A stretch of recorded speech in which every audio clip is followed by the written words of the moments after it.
Ghost Productions presents Joe Bishop, Bishop Survival. Today I'm here from a brand new longbow made by Mr. Charlie Etheridge from Possum Den Bows. It's a 64-inch bow, 35 pounds at 28 inches, and these are my maiden shots here.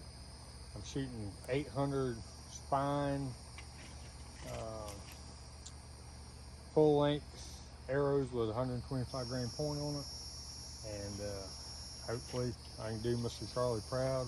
It feels really good in my hand. It jaws really nice. That's a pretty good shot there.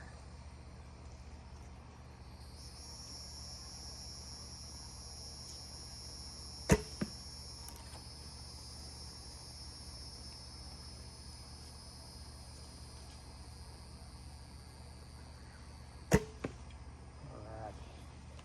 Shoots really good. When I say really good, I mean really good. It's really comfortable to draw. I don't know why I always do that. Walk up there.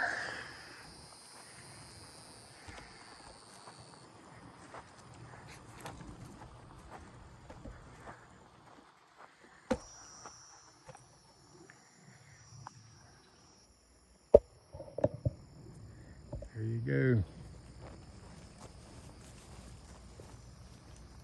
Can't get really any better than that unless you're Robin Hooding your arrows or you're holding a tight group like that there. So,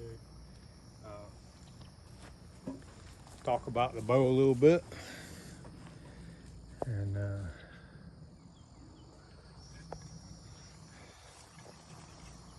like I said, it's 35 pounds, 35 pound draw, 28 inches.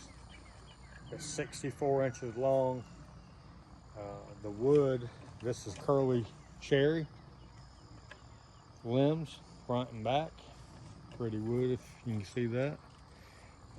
The riser, the main part of my riser is made out of leopard wood. That you can see the little spots in it. Pretty cool.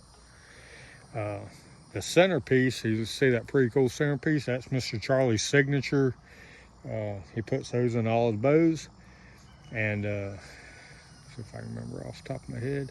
It's zebra wood, canary wood, purple heart, maple, and a couple other different woods in there is what he said.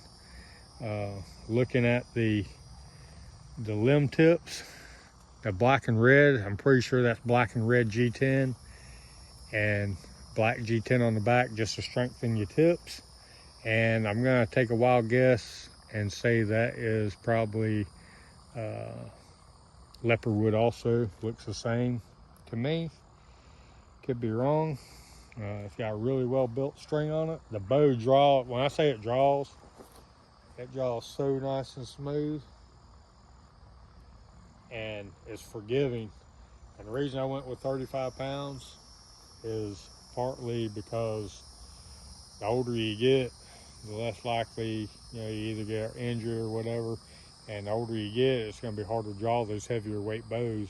And I tell people all the time, I wouldn't go over 40 pounds. 40 pounds will kill anything in North America and Africa and anywhere else in the world with a good flying arrow and a sharp broadhead. And the other reason is I have friends that come over that want to shoot bows, and if they're trying to draw a heavier bow and they can't hit the target, they're going to be less likely to keep shooting archery. And I'd like to have more people shooting archery because it gives me people to shoot with other than being out there in the yard and shooting by myself, because I think I shoot really good until I go up and shoot against people and realize, like, man, they shoot a lot better than me. I wish I had somebody to shoot with so I could compare myself, but still think I shoot all right. And that's a pretty good grouping for my first 3 shots. And the other reason I went with 64 inches, the longer your bow is, the more even heavier bows, you're going to get a smoother draw out of it. It's going to feel a lot, not as much as poundage as what you're shooting.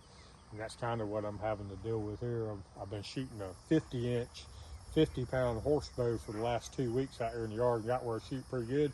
So when I'm drawing this back, it's kind of, there's hardly ain't no resistance to it. So Also 35 pounds here in Florida is your legal hunting weight, 35 and above.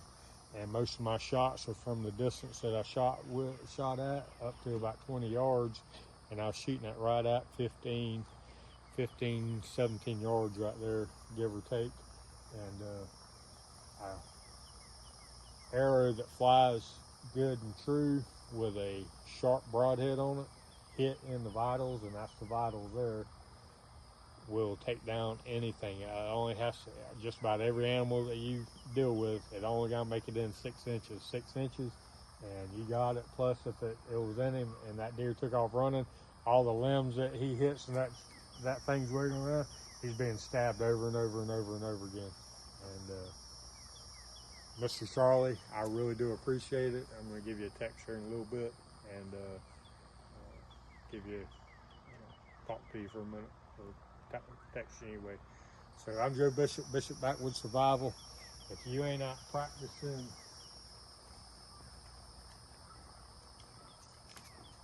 your survival skills when it comes time to use them, you won't have them. So get out there and practice.